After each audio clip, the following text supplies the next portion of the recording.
أعوذ بالله من الشيطان الرجيم بسم الله الرحمن الرحيم نساؤكم حرث لكم فأتوا حرثكم أنا شئتم وقدموا لأنفسكم واتقوا الله واعلموا أنكم ملاقوه وبشر المؤمنين ولا تجعلوا الله عرضة لأيمانكم أن تبروا وتتقوا وتصلحوا بين الناس والله سميع عليم صدق الله العظيم. అనంత కరుణామయుడు అపార కృపాశీలుడు పాలకుడు పోషకుడు సర్వలోక ప్రభు సర్వేశ్వరుడు ఏకేశ్వరుడైనటువంటి అల్లాహ్ శుభనామంతో ప్రారంభిస్తున్నాను.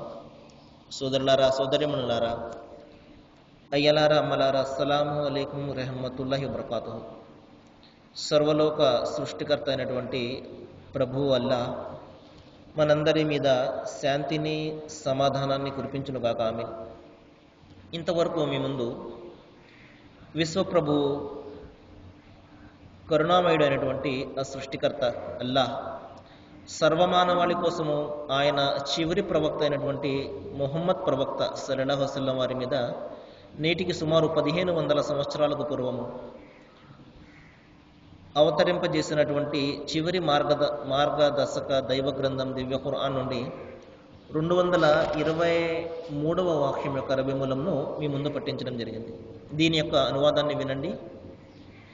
మీ స్త్రీలు మీ యొక్క సేద్యపు భూములు, మీ పొలాలకు మీరు కోరిన విధంగా పోవడానికి మీకు అధికారం ఉన్నది. కానీ మీరు మీ భవిష్యత్తును గురించి తగు జాగ్రత్త వహించండి. సోదరులారా, ఈ విషయాన్ని గురించి మనము చాలా విపులంగా నిన్న తెలుసుకోవడం జరిగింది. దైవము భార్యాభర్తల మధ్య ఉండే అనుబంధాన్ని సేద్యపు భూమితోటి పోల్చడం జరిగింది. ఏ విధంగా అయితే ఒక రైతుకు తన భూమి ద్వారా ఒక మంచి పంట లభిస్తుందో, అదేవిధంగా ఒక భర్తకు తన భార్య ద్వారా చక్కటి సంతానం లభిస్తుంది. దైవం ఇక్కడ ఒక మాట చెప్తున్నాడు. అదేమిటంటే మీరు మీ భవిష్యత్తును గురించి జాగ్రత్త వహించండి అంటున్నాడు. అంటే ఆ బిడ్డల గురించి, ఆ బిడ్డల యొక్క నైతికపరమైనటువంటి విద్యను గురించి మీరు తగు జాగ్రత్త వహించండి. కేవలము బిడ్డలను పుట్టించడం వరకే కాదు కదా బాధ్యత. వాళ్ళ యొక్క బాగోగులు ప్రధానంగా వారికి నైతికబద్ధమైనటువంటి జీవితాన్ని మనము అలవాటు చేయవలసి ఉంటుంది. ఈ విషయాన్ని గురించి మీరు భవిష్యత్తును గురించి తగు జాగ్రత్త వహించండి అని దైవం హెచ్చరిస్తున్నాడు. ప్రవక్త ముహమ్మద్ సల్లల్లాహు అలైహి వసల్లం వారు ఒక ప్రవచనంలో చెప్పారు, తండ్రి తన బిడ్డకు ఇచ్చే అత్యుత్తమమైనటువంటి సంపద ఏమిటంటే నైతికబద్ధమైనటువంటి విద్యాబుద్ధులే అన్నారు. కానీ ఈ రోజున మనము చూస్తున్నాము, మన బిడ్డలకు చదువు చెప్పించడానికి చాలా ప్రయత్నాలు చేస్తుంటాము. మంచి కాన్వెంటు, మంచి కాలేజీ ఏది ఉన్నదో మనము బాగా అన్వేషణ చేసి అందులో చదువు చెప్పించడానికి ప్రయత్నాలు చేస్తుంటాం. కానీ ప్రధానంగా మనం ఇక్కడ మర్చిపోతున్నది ఏమిటంటే నైతికపరమైనటువంటి విద్య. ఈ విద్య కొరవడిన కారణంగా ఈ రోజున మనం చూస్తున్నాము, మన బిడ్డలు ఎంత భయంకరమైనటువంటి విధానంలో పెరుగుతున్నారో మనం చూస్తూనే ఉన్నాం. దీనికి ప్రధాన కారణం ఏమిటంటే నైతికపరమైనటువంటి విద్య లేకపోవడం. దైవభీతి కానివ్వండి, తల్లిదండ్రుల యొక్క హక్కులు కానివ్వండి, సమాజం పట్ల ఉన్నటువంటి బాధ్యతలు కానివ్వండి, ఇవి అన్నీ కూడా ఏ స్కూల్లోనూ లేకపోతే ఏ కాలేజీలోనూ కూడా చెప్పరు. ఇవన్నీ కూడా నైతికపరమైనటువంటి విధానాలు మనము వారికి నేర్పవలసి ఉంటుంది. కాబట్టి ఇక్కడ దైవం చెప్తున్నాడు, మీరు మీ భవిష్యత్తును గురించి జాగ్రత్త వహించండి. ప్రవక్త వారు కూడా ఇదే చెప్పారు. ఒక తండ్రి తన బిడ్డలకు ఇచ్చే ఉత్తమమైనటువంటి సంపద ఏమిటంటే నైతికపరమైనటువంటి విధానము, మంచి ప్రవర్తన. ఇది తల్లిదండ్రులు తమ బిడ్డకు ఇచ్చే ఉత్తమమైనటువంటి సంపద. కాబట్టి భవిష్యత్తును గురించి మీరు జాగ్రత్త వహించండి. అల్లాహ్ ఆగ్రహానికి మీరు దూరంగా ఉండండి. చూడండి సోదరులారా, మనము దేవుని అనుగ్రహం కోసము ఇక్కడ అనేక రకాలుగా ప్రయత్నాలు చేస్తూ ఉంటాము. ఆయన సంతోషించాలి, మన యొక్క పనులకు ఆయన ప్రతిఫలాన్ని ప్రసాదించాలి, నరకం నుండి రక్షించాలి, స్వర్గాన్ని ప్రసాదించాలి, మోక్షాన్ని ప్రసాదించాలి, నిత్య జీవాన్ని ప్రసాదించాలి అని మనము ఈ విధంగా మన జీవితం అంతా కూడా ఎంతో కష్టపడుతుంటాం దైవాన్ని సంతస పెట్టడం కోసం. మరి ఆయన ఆగ్రహానికి గురైతే మరి మన పరిస్థితి ఎంత భయంకరంగా ఉంటుంది. ఉదాహరణకు చూడండి, ఒక వ్యక్తిని మనము చాలా ఎక్కువగా నమ్ముతాం. మన సమస్యల నుండి అతను బయటకు తీసుకువస్తాడు అని చాలా ఎక్కువగా అతని మీద నమ్మకం పెట్టుకుంటాం. కానీ మన నమ్మకము బొమ్మైందనుకోండి, మన హృదయం ఎంతగా ముక్కలవుతుందో ఒకసారి ఆలోచించండి. కాబట్టి సోదరులారా, మనము ఎవరినైతే ఇక్కడ దైవాలుగా భావిస్తున్నామో, ఎవరినైతే మనము మా యొక్క సమస్యల నుండి ఈయన బయటకు తీస్తాడు, నా పాపాల నుండి ఈయన మమ్మల్ని రక్షిస్తాడు అని మనము ఎవరిపైన అయితే ఆశలు పెట్టుకుంటున్నామో, ఒకవేళ వాళ్ళు ఆ అర్హత కలిగి లేకపోతే, ఆ హక్కు వాళ్ళకి లేకపోతే, ఆ అధికారం వాళ్ళకి లేకపోతే మన పరిస్థితి ఏ విధంగా ఉంటుందో ఒకసారి ఆలోచించండి. అంతిమ గ్రంథం దివ్య ఖురాన్లో దైవం ఈ విధంగా చెప్తున్నాడు, వల్లదీన తదఊన మిన్ దూనిల్లా ఇబాదు మంసాలుకుం. మీరు ఎవరినైతే ఆయనను విడిచిపెట్టి ఆ సృష్టికర్త అయినటువంటి ఆ దైవాన్ని, ఆ అల్లాహను, ఆ యెహోవాను, ఆ సర్వేశ్వరుణ్ణి మీరు విడిచిపెట్టి ఎవరినైతే మీరు దైవాలుగా భావించి ఆరాధిస్తున్నారో వారు అందరూ కూడా మీ వల్లనే దాసులు మాత్రమే, దేవుని దాసులు మాత్రమే. వాళ్ళందరూ కూడా ఏ విధంగా అయితే మీరు దాసులో అదేవిధంగా వారు అందరూ కూడా దేవుని దాసులే. మరొక సందర్భంలో చెప్తున్నాడు, వల్లజీన తదఊన మిన్ దూనిల్లాహి లా యమ్లికూన మిన్ ఖిత్మి. వారు కనీసం ఒక గడ్డిపోచకు కూడా యజమానులు కారు. కాబట్టి సోదరులారా, ఆ ప్రళయ దినాన్న ఎవరిపై అయితే మనము భరోసా పెట్టుకుని ఆశలు పెట్టుకుని వాళ్ళు మమ్మల్ని రక్షిస్తారు అని మనము ఆశలు పెట్టుకుంటాము, మరి వారు ఆ రోజున మనకు ఏమాత్రం కూడా సంబంధం లేని విధంగా ప్రవర్తిస్తారు. ఎందుకంటే అందరూ కూడా దేవుని దాసులే, ఆ దైవాన్ని ఆరాధించమని బోధించిన వాళ్ళే. మమ్మల్ని ఆరాధించండి, మేము దైవాలము అని ఎవ్వరు కూడా, ఏ మహాపురుషుడు, ఏ ప్రవక్త కూడా మనకు బోధించలేదు. కాబట్టి మనము స్వయంగా కల్పించుకుని, మనం ఊహించుకుని మనము ఆరాధిస్తున్నాము. వారు ఏమాత్రం కూడా ఈ సందేశాన్ని వారు ఇవ్వలేదు. ఆ రోజున వారు మీ ఆరాధనను తిరస్కరిస్తారని దైవం హెచ్చరిస్తున్నాడు. మీకు ఏమాత్రం సంబంధం లేని విధంగా వారు ప్రవర్తిస్తారు. పైగా అంటారు, మేము ఎన్నడూ కూడా మమ్మల్ని ఆరాధించండి అని మిమ్మల్ని బోధించలేదు, ఆ దైవాన్ని మాత్రమే ఆరాధించండి అని మేము బోధించాము. ఎందుకంటే అందరికీ దైవం ఆయన ఒక్కడు మాత్రమే. ఆయన అందరిని పుట్టించాడు. ప్రార్థనలు, మొక్కుబడులు, పూజలు, పునస్కారాలు అందుకునే హక్కు, అర్హత ఆయన ఒక్కనికి మాత్రమే ఉన్నది అన్న విషయమే మేము బోధించాము తప్పించి మేము దైవాలము, మమ్మల్ని ఆరాధించండి అని మేము ఎంత మాత్రం కూడా బోధించలేదు అని దైవం వద్ద వారు సాక్ష్యం ఇవ్వడం జరుగుతుంది. అప్పుడు మన పరిస్థితి ఏ విధంగా ఉంటుందో ఒకసారి ఆలోచించండి సోదరులారా. దైవం అదే చెప్తున్నాడు, అల్లా ఆగ్రహం నుండి మిమ్మల్ని మీరు రక్షించుకోండి. ఆయన ఎప్పుడు ఆగ్రహిస్తాడు? ఎప్పుడైతే ఆయనను కాదని ఆయన దాసులను మనము మన కార్యసాధకులుగా, మన పనులు నెరవేర్చేవానిగా మనం ఎప్పుడైతే చేసుకుంటామో అప్పుడు ఆయన ఆగ్రహిస్తాడు. దైవం చెప్తున్నాడు, అఫహసిబల్లజీన కఫరు యత్తఖిజు ఇబాది మిన్ దూని ఔలియా ఇన్న అతదన జహన్నమ లిల్ కాఫిరీన నుజుల. మీరు నన్ను విడిచిపెట్టి నా దాసులను మీ పనులు నెరవేర్చేవానిగా, దైవాలుగా మీరు చేసుకున్నారా? అటువంటి అవిశ్వాసులకు నేను నరకంలో తోసివేస్తానని చెప్పేసి దైవం హెచ్చరిస్తున్నాడు. కాబట్టి దేవుడు ఎప్పుడు ఆగ్రహిస్తాడు అంటే, ఆయనను విడిచిపెట్టి మనము ఆయనకు సమానులుగా ఎవరినైతే నిలబెడుతుంటామో, ఆయనకు రావాల్సినటువంటి ఆరాధనలు, మొక్కుబడులు, పూజలు, పునస్కారాలు, ప్రేమ, ఆ అనురాగము మరొకరికి మనము ఎప్పుడైతే ఇస్తుంటామో తప్పనిసరిగా ఆయన ఆగ్రహిస్తాడు. ఏ విధంగా అయితే ఒక తండ్రి తన బిడ్డ యొక్క సర్వ ప్రేమను, ఆ యొక్క అధికారాన్ని, ఆ గౌరవాన్ని నేను మాత్రమే పొందాలి అని ఎలాగైతే కోరుకోవడం ఎంత సమంజసమైనటువంటి విషయమో, దైవం కూడా మనుషుల యొక్క ఆరాధన, వారి యొక్క ప్రార్థనలు నేను మాత్రమే పొందాలి అని కోరుకోవడం కూడా అంతే సమంజసము. ఎందుకంటే పుట్టించేవాడు ఆయన, మనకు మరణాన్ని ఇచ్చేవాడు ఆయన, మరణం తర్వాత తిరిగి లేపేవాడు ఆయన, సర్వ వనరులు, సకల సౌకర్యాలు కల్పిస్తున్నది ఆయన. కాబట్టి మన ఆరాధనలు పొందే హక్కు ఆయన ఒక్కనికి మాత్రమే ఉన్నది. కాబట్టి ఇది కాదని మనము మరొకరిని ఎప్పుడైతే ఆయనకు సమానులుగా నిలబెడతామో అప్పుడు ఆయన తప్పనిసరిగా ఆగ్రహిస్తాడు. ఎందుకంటే ఆయన రోషము గల దేవుడు, ఆయన ప్రతీకారం తీర్చేవాడు. షదీదుల్ ఇఖాబ్ అనేది ఖురాన్లో చెప్పడం జరిగింది. ఆయన చాలా గట్టిగా ప్రతీకారం కూడా తీర్చుకునేవాడు. ఆయన మనము ఆయన కారుణ్యాన్ని చూస్తున్నాము, ఇక్కడ ఆయన అనుగ్రహాన్ని చూస్తున్నాము. కానీ ఆయన ఆగ్రహం కూడా మనం చెవి చూడవలసి ఉంటుంది. అది మరణం తర్వాత మనకు కనబడుతుంటుంది. మరణం తర్వాతే కాదు, ప్రపంచంలో కూడా మనకు రకరకాలైనటువంటి సమస్యలు ఎదురవుతుంటాయి. రకరకాల ప్రాబ్లమ్స్ మనకు వస్తుంటాయి, కష్టాలు కడగండ కడుగుతుంటాయి. ఇవన్నీ కూడా ఆయన ఆగ్రహం యొక్క ఫలితమే. మనిషి ఈ విధంగా తన తప్పును తెలుసుకుని ఆయన వైపునకు తిరుగుతాడు అన్న ఉద్దేశంతో దైవము మనకు ఈ విధమైనటువంటి కష్టాలు కడగండ్లు పెడుతుంటాడు. కానీ మనిషి కష్టాలు ఉన్నప్పుడు ఆయనను ఆరాధిస్తాడు, ఆయనను వేడుకుంటాడు. కష్టాలు ఎప్పుడైతే తొలగిస్తాడో దైవము వెంటనే ఆయనకు సాటి సమానం కల్పిస్తుంటాడు. సోదరులారా, ఆ విషయం ఇక్కడ చెప్తున్నాడు. మీరు ఒక విషయం బాగా తెలుసుకోండి, ఒక రోజున ఆయనను మీరు కలుసుకోవలసి ఉన్నది. ఇది మనము ప్రధానంగా మనము తెలుసుకోవాల్సింది.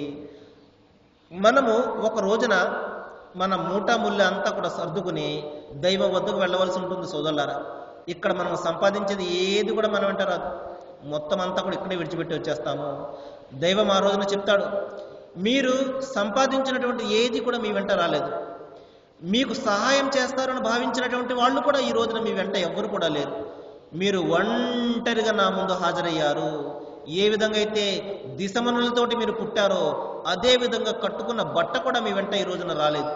అందరూ కూడా నగ్నంగా దిశమనులతోటి దైవం ముందు నిలబడతారు. సోదరులారా, చూడండి, ఏ విధంగా అయితే మనిషి పుట్టడం జరిగిందో అదే విధంగా ఆయన ముందు నిలబడతాడు. ఏది కూడా వెంట రాదు. మనము సంపాదించుకున్నటువంటి మంచి పనులు, చెడ్డ పనులు మాత్రమే మన వెంట వచ్చేవి. కాబట్టి ఇక్కడ దైవం చెప్తున్నాడు, మీరు చేసే ప్రతి పని గురించి సంజాయిషి ఇవ్వడం కోసము మీరు దైవం ముందు నిలబడవలసి ఉంటుంది. మీరు ఇట్టే పుట్టేశారు, మిమ్మల్ని ఎవరు కూడా ప్రశ్నించే వాళ్ళు లేరు అని మీరు భావిస్తున్నారా? ఎంత మాత్రం కూడా కాదు. మీకు లభించిన ప్రతి అనుగ్రహాన్ని గురించి మీరు అడగబడతారు. మీరు చేసే ప్రతి పనిని గురించి అడగబడతారు. మీరు చూసే ప్రతి చూపును గురించి కూడా అడగబడతారు. సోదరులారా, చూడండి, మన కళ్ళ గురించి, మన చేతుల గురించి, మన మనస్సు గురించి కూడా విచారణ జరుగుతుంది. మనం ఎంత మాత్రం కూడా స్వతంత్రులం కాదు. సోదరులారా, మనం ఇక్కడ స్వతంత్రులమని భావించాము అంటే కొద్దిపాటి జీవితమే 3 నాళ్ళ ముచ్చట. మరణం తర్వాత ఆ రాబోయే జీవితంలో మనము చేసే ప్రతి పని మనకు తెలిసిపోతుంది. మనం ఏమి సంపాదించుకుంటూ వచ్చామో, ఏది కోల్పోయామో అక్కడ మనకు తెలుస్తుంది. కాబట్టి మనం అనుక్షణం కూడా ఒక విషయం జ్ఞాపకం పెట్టుకుని జీవితం గడపాలి. అదేమిటంటే, ఒక రోజున నేను నా ప్రభువు వద్దకు వెళ్ళిపోవాలి, ఆయన ముందు నేను సమాధానం చెప్పుకోవాలి, నేను చేసే ప్రతి పని గురించి నేను సంజాయిషి ఇచ్చుకోవాలి అన్న స్పృహతోటి మనం ఇక్కడ జీవితం గడిపామంటే చాలా మటుకు తప్పుల నుండి మనము బయటపడగలము. తప్పులు చేస్తున్నప్పుడు జ్ఞాపకం వస్తుంది, అరే నేను ఈ చేస్తున్నటువంటి తప్పు గురించి దైవం ముందు సమాధానం చెప్పుకోవాలి అన్న భయం అతనిలో కలిగినప్పుడు తప్పనిసరిగా అతను ఆ తప్పు నుండి బయటపడే అవకాశం ఉంటుంది. ఎప్పుడైతే ఈ దైవభీతి ఉండదో, మరణం తర్వాత జీవితం గురించి ఆలోచన ఉండదో, నేను సమాధానం చెప్పుకోవాలి అన్న జవాబుదారీతనం ఉండదో, మరి అతను ఇష్టం వచ్చినట్టు జీవితం గడుపుతాడు. ఆ తర్వాత అతను లబోదిబ్బమని ఏడుస్తాడు. దానివల్ల ఎటువంటి ప్రయోజనం ఉండదు.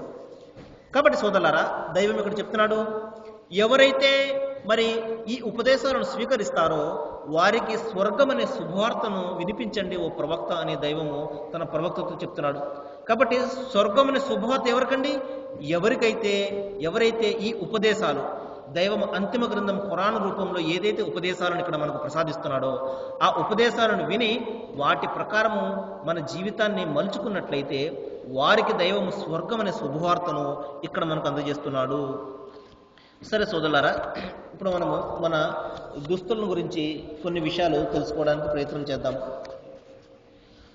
ప్రవక్త ముహమ్మద్ సల్లల్లాహు అలైహి వసల్లం వారు మరి కొత్త దుస్తులు ఎప్పుడైతే దైవం ప్రసాదిస్తాడో వెంటనే దైవానికి కృతజ్ఞతలు తెలుపుకునేవారు. ఇదేమిటండి, నేను నా డబ్బుతోటి కొనుక్కున్నాను కదా, దైవం ఇందులో ప్రసాదించేది ఏముందండి అని చెప్పేసి ప్రశ్న వస్తుంది. సోదరులారా, మనకు ఉన్నటువంటి ఏదైనా కూడా ఇక్కడ, అది డబ్బు కానివ్వండి, పేరు ప్రఖ్యాతులు కానివ్వండి, మరొకటి కానివ్వండి, అవన్నీ కూడా దైవం మనకు ప్రసాదించినటువంటి అనుగ్రహాలే. మన సొంత తెలివితేటలతోటి సంపాదించుకునేది ఏది కూడా లేదు. సోదరులారా, ఇక్కడ మనిషి భావిస్తుంటాడు, నా తెలివితేటలతోటి నేను డబ్బు సంపాదిస్తున్నాను, నా బిజినెస్ను ఈ విధంగా నేను అభివృద్ధి చేసుకుంటున్నాను, ఇదంతా నా కష్టార్జితము అని చెప్పేసి మనిషి భావిస్తుంటాడు. మరి ఈ విధంగా కష్టపడే వాళ్ళు ప్రపంచంలో చాలామంది ఉన్నారు.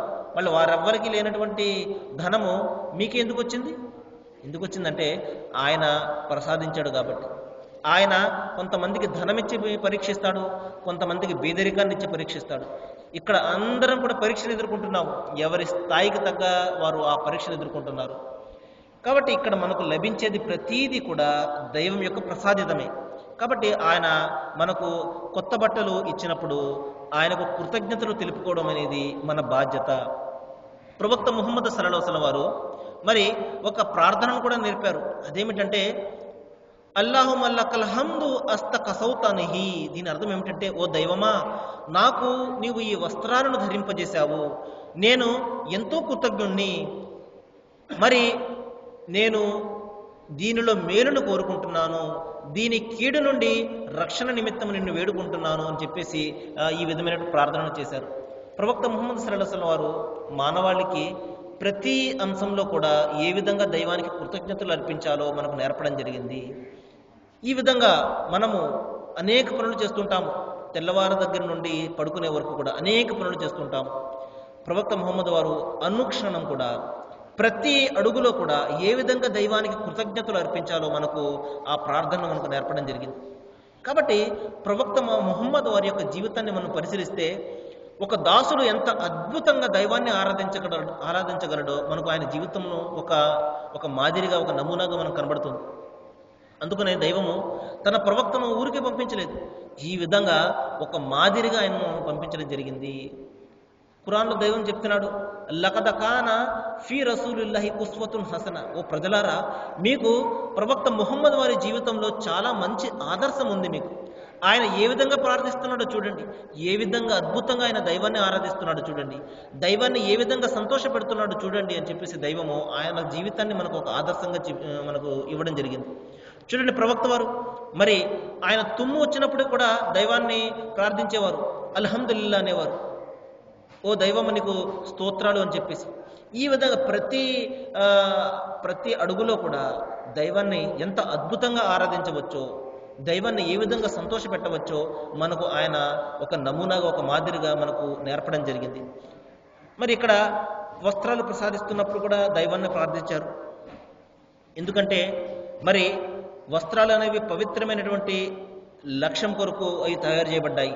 మన అందచందాలను కప్పడం కోసం, మన శరీర భాగాలను కప్పడం కోసం అవి. కాబట్టి ఏ లక్ష్యం నిమిత్తమైతే దైవము మనకు వస్త్రాలను ప్రసాదించాడో ఆ లక్ష్యాన్ని చేరుకునే విధంగా దైవాన్ని మనము ప్రార్థించాలి. ఆ తర్వాత సోదరులారా, ఇంకా ఆ వస్త్రాల ద్వారా ఉండే కీడు ఏమిటంటే అహంభావము, అహంకారము ప్రదర్శితం కాకుండా దైవం మనల్ని రక్షించాలి. మనలో అహంకారం బయలుదేరకుండా, గర్వం బయలుదేరకుండా, మనలో ఆ చెడులు బయలుదేరకుండా దైవం మనల్ని రక్షించాలి అని చెప్పేసి మనము ఆయనను వేడుకోవాలన్నమాట. ప్రవక్త ముహమ్మద్ సల్లల్లాహు అలైహి వసల్లం వారు ఒక సందర్భంలో ఈ విధంగా చెప్పారు, మరి ఎవరికైతే దైవము కొత్త బట్టలను ప్రసాదిస్తాడో వారు తమ పాత బట్టలను పేదవానికి దానం ఇవ్వాలి అని చెప్పేసి ప్రవక్త వారు చెప్పారు. చూడండి, సహజంగా మరి కొత్త బట్టలు కొనుక్కున్నప్పుడు మనము పాత బట్టలను కూడా అదే విధంగా ఉంచేస్తుంటాము. అలా కాకుండా ఆ బట్టలను మనము పేదవాళ్ళకు ఇచ్చినట్లయితే వాళ్లకు కూడా ఆ వస్త్రాలు పొందే అవకాశం ఉంటుంది. ఈ విధంగా ప్రవక్త వారు దాన ధర్మాలను ఎంతగానో ప్రోత్సహించడం జరిగింది. మరి ఇంకొక ప్రార్థనను కూడా నేర్పడం జరిగింది, అల్హమ్దులిల్లాహిల్లజీ కసాని మా ఉవారి బిహి ఔరతి వత అజమ్మలు బిహి ఫీ హయాతి. దీని అర్థం ఏమిటంటే, ఓ దైవమా, నాకు ఈ దుస్తులు నువ్వు ధరింపజేశావు, నీకు సకల స్తోత్రాలు, వీటితో నేను నా శరీర భాగాలను కప్పుకుంటున్నాను, ఇవి నా జీవితంలో అందాన్ని, అలంకారాన్ని ఇస్తాయి అని చెప్పేసి ప్రవక్త వారు ఈ విధమైనటువంటి ప్రార్థన కూడా నేర్పడం జరిగింది. ఈ విధంగా దైవాన్ని మనము ప్రతి అనుగ్రహానికి మనము ఆయనకు కృతజ్ఞతలు అర్పించాలి. ఈ విధంగా ఒక కృతజ్ఞతాపూర్వకమైనటువంటి జీవితాన్ని మనము గడపాలి సోదరులారా. కానీ సహజంగా మనం చూస్తుంటాము, ఏ మాత్రం కూడా కృతజ్ఞత ఉండదు. చూడండి, మనము ఏదైనా అనుగ్రహం చూస్తుంటాము, వాన కోసం మనం ప్రార్థిస్తుంటాము, వాన పడుతుంది, కానీ మనం ఆ దైవాన్ని జ్ఞాపకం పెట్టుకోము. ఏదో ఒక అవసరం నిమిత్తం మనం ఆయన కోరుకుంటుంటాము, ప్రార్థిస్తుంటాము, ఆ అవసరం తీరుతుంది, వెంటనే ఆయన మనం మర్చిపోతుంటాము. ఈ విధంగా కృతజ్ఞతాపూర్వకమైనటువంటి జీవితము మన జీవితము ఎంత మాత్రం కూడా ఉండకూడదు సోదరులారా. కృతజ్ఞతాపూర్వకమైనటువంటి జీవితం ఉండాలి. ప్రతి క్షణం కూడా, ప్రతి అడుగులో కూడా మనము దైవానికి కృతజ్ఞతలు అర్పించుకుంటూ, ఆయనకు స్తుతి స్తోత్రాలు చెల్లించుకుంటూ ఒక నిజమైనటువంటి దైవ భీతిపరునిగా, మంచి దైవదాసునిగా మనము జీవితం గడపాలి. ఇది నిజమైనటువంటి జీవితం. ఇటువంటి జీవితం నిమిత్తమే దైవము మనకు ఈ జీవితాన్ని ప్రసాదించాడు. దైవం చెప్తున్నాడు, వమా ఖలఖతుల్ జిన్న వల్ ఇన్స ఇల్లా లియఅబుదూన్. ఓ మానవులారా, మిమ్మల్ని నేను నా ఆరాధన నిమిత్తం మాత్రమే సృష్టించాను అంటున్నాడు. కాబట్టి ఈ విధంగా ప్రతి అడుగులో కూడా, ప్రతి క్షణం కూడా దైవానికి లొంగి ఆయన ఆజ్ఞ మేర కృతజ్ఞతలు చెల్లించుకుంటూ ఆయన ఆజ్ఞ ప్రకారం జీవితం గడపడమే మన జీవితానికి మరి ఉన్నతమైనటువంటి స్థాయి అన్నమాట. కాబట్టి దైవారాధనే మన జీవితం యొక్క ఔన్నత్యము. కాబట్టి మన జీవితానికి ఔన్నత్యాన్ని, గౌరవాన్ని ప్రసాదించేది ఆ దైవం యొక్క దాస్యం మాత్రమే. కాబట్టి మనము ఆయన ఒక్కని దాస్యమే చేయాలి, మరెవ్వరి దాస్యం కూడా మనం చేయకూడదు. ఏ ప్రభుత్వ దాస్యం చేయకూడదు, ఏ మనిషి దాస్యం చేయకూడదు, ఏ ప్రవక్త దాస్యం చేయకూడదు, ఏ బలవంతుని దాస్యం కూడా మనం చేయకూడదు. కేవలము ఆ దైవుని యొక్క సృష్టికర్త అయినటువంటి అల్లాహ్, ఆ యెహోవా, ఆ సర్వేశ్వరుని యొక్క దాస్యం మాత్రమే మనం చేయవలసి ఉంటుంది. సరే సోదరులారా, మరికొన్ని విషయాలు మనము రేపు మాట్లాడుకోవడానికి ప్రయత్నం చేద్దాము. ఈ రోజున మన చర్చకు వచ్చినటువంటి అంశం ఏమిటంటే, మరి భార్యలు మీ సేద్యపు భూములు, మీరు మీ ఇష్టం వచ్చిన సమయంలో పోవడానికి అవకాశం ఉన్నది, అనుమతి ఉన్నది. కానీ భవిష్యత్తును గురించి మీరు ఆలోచన చేయండి. మీకు లభించే వంశాంకురాలు మీ బిడ్డల యొక్క భవిష్యత్తును గురించి, వారికి నైతికబద్ధమైనటువంటి విద్యను గురించి మీరు ఆలోచన చేయండి అని, వారిని ఒక మంచి దైవదాసునిగా మీరు మార్చాలి. ఈ విషయాన్ని మీరు జ్ఞాపకం పెట్టుకోండి అని దైవం మీకు నిర్దేశిస్తున్నాడు. మరి అంతేకాదు, ఆయన ఆగ్రహానికి దూరంగా ఉండండి అంటున్నాడు. మరి ఆయనను ఒక రోజున కలుసుకోవాల్సి ఉన్నది అన్న సత్యాన్ని కూడా మీరు గ్రహించి అనుక్షణం కూడా జీవితం గడపండి. మరి ఎవరైతే ఈ ఉపదేశాలను వింటారో, ఉపదేశాల ప్రకారం తమ జీవితం గడుపుతారో, వారికి స్వర్గం అనే శుభవార్తను కూడా ఇవ్వండి అని తన ప్రవక్తకు చెప్పడం జరిగింది. కాబట్టి నేను దైవాన్ని ప్రార్థిస్తున్నాను సోదరులారా, ఏ విషయాలైతే మనం ఇక్కడ అంతిమ గ్రంథం ఖురాన్ రూపంలో దేవుని ఉపదేశాలను, ఆదేశాలను మనం వింటున్నామో, వీటిని మనము మన జీవితంలో అనుసరించేలాగా, జీవితంలో మనము వీటిని మనం అమలుపరిచేలాగా దైవం మనందరికీ కూడా శక్తిని, సామర్థ్యాలను, జ్ఞానాన్ని ప్రసాదించాలని నేను వేడుకుంటూ, సృష్టికర్త అల్లా మనందరికీ కూడా మంచిని చేయాలని, అందరికీ కూడా శాంతిని ప్రసాదించాలని, మనలో ఉన్నటువంటి సమస్యలన్నింటినీ కూడా తొలగించి మన జీవితాలకు సంతృప్తిని ప్రసాదించాలని నేను మనస్ఫూర్తిగా వేడుకుంటూ ముగిస్తున్నాను. వాఖిరు దావానా అనిల్ హమ్దులిల్లాహి రబ్బిల్ ఆలమీన్.